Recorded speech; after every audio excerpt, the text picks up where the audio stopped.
el gran complejo de la Garconita. Está muy bonito esto, Son fotos de los agricultores, ganaderos. Siéntate por aquí, vamos a leer un rato. Cristina Valido. A Cristina Valido estamos acostumbrados a verla batiéndose el cobre ahí en Madrid en la defensa de los intereses de Canarias, pero ya tenía yo ganas de conocer un poquito más a la persona, de tenerla un ratito por aquí en la isla de Lanzarote, que habrás visto como tú, qué verde están las islas verdes orientales. ¿Cómo te has sentido con este paisaje tan extraño? Bueno, Lanzarote siempre es hermosa, pero desde luego verla tan verde es toda una alegría. El agua es riqueza, en nuestro sector primario es fundamental y la necesita, así que cuanto más llueve, más verde esté, mejor para todos. Decía acercarnos un poco más a la persona. La gente de ti sabe poco de tu vida.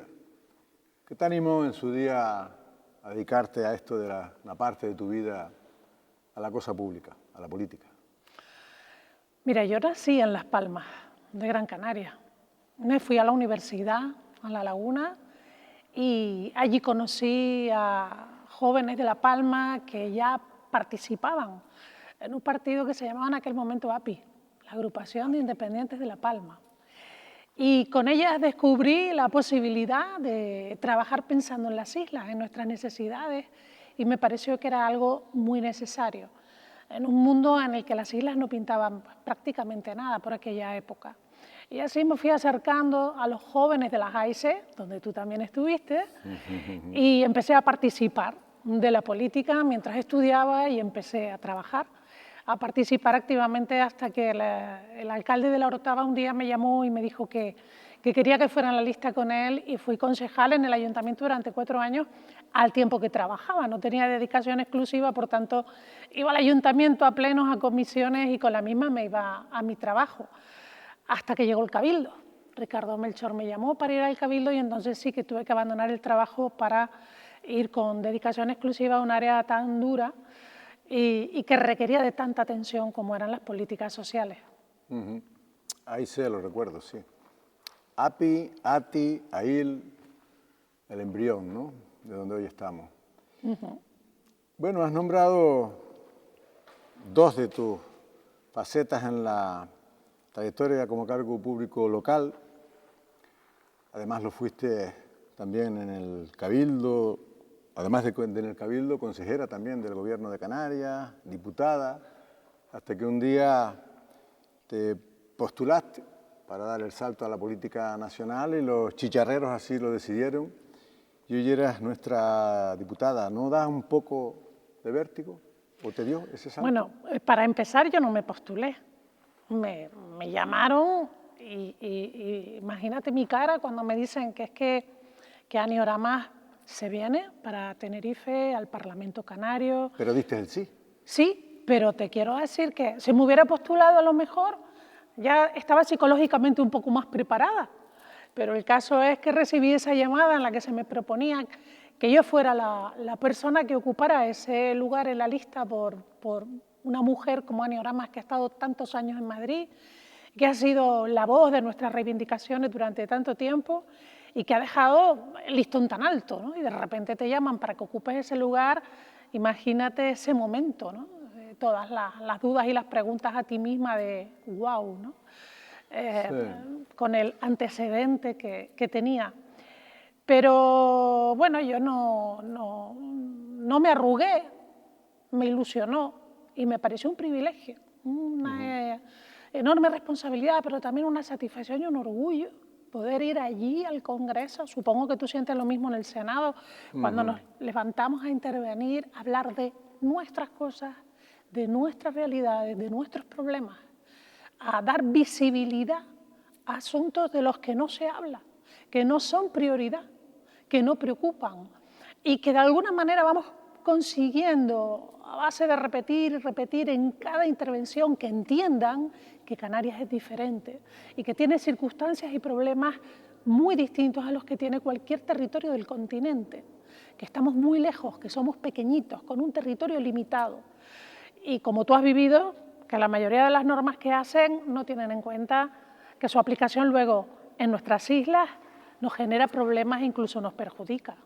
Justamente me refería al vértigo que debe suponer enfrentarse a un reto cuando tenías el listón tan alto en las personas, recuerdo José Carlos Mauricio primero y Ana Aramas en su última etapa, que fueron reconocidos como grandes oradores de la Cámara con esos premios, ¿no?, que se dan.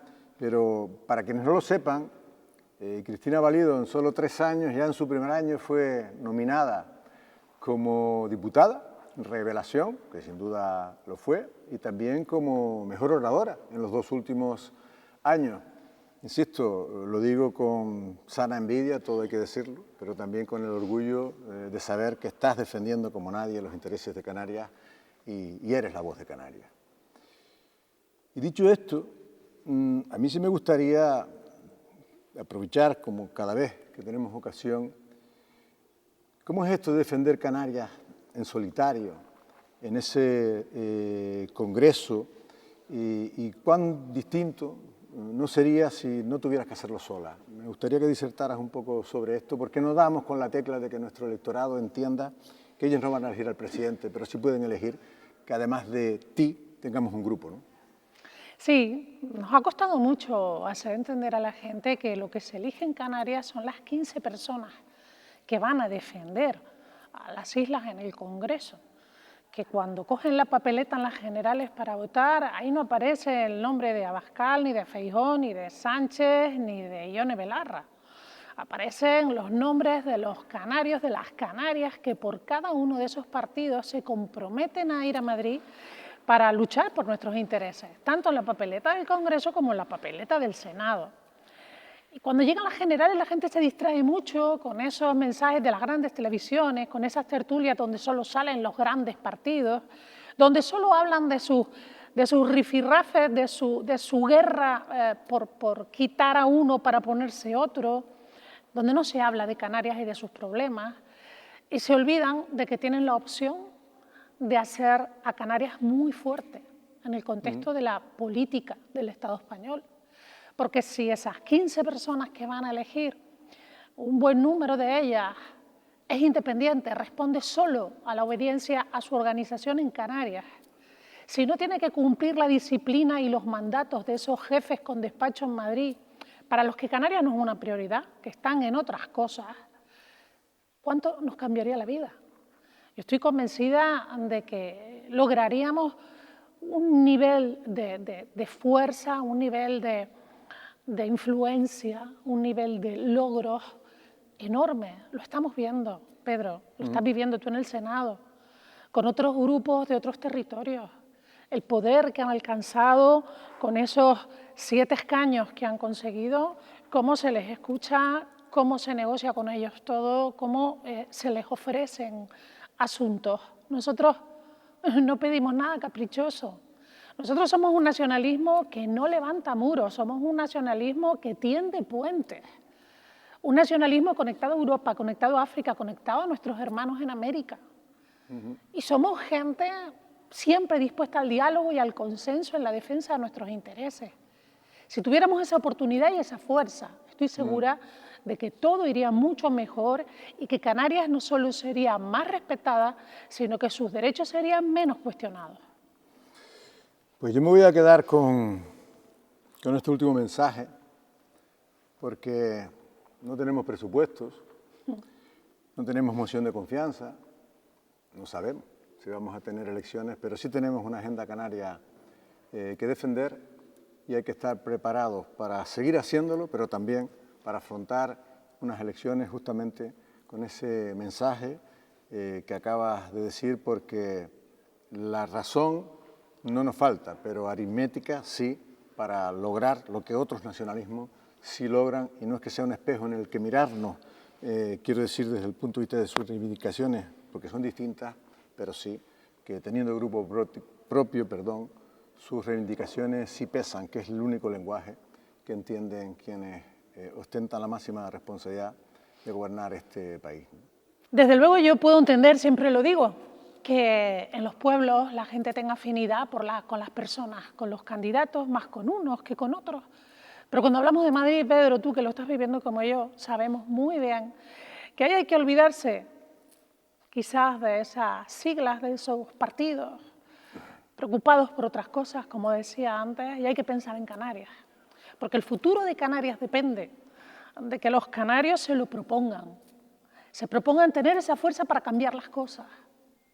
Y no es el futuro solo de Canarias, es el futuro de todos los que vivirán aquí, de todos los que vienen detrás y que cada vez tienen más claro que solo a través de una vía de nacionalismo moderado, insisto, que tiende puentes, que no levanta muros, podemos hacer que se nos escuche y que se cumpla con los derechos que tenemos reconocidos por ley. No pedimos otra cosa.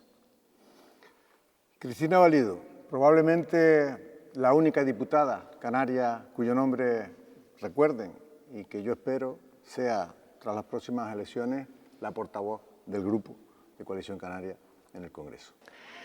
Muy bien, Cristina. Gracias por invitarme. Muchas gracias. Vamos. ¿Te gusta la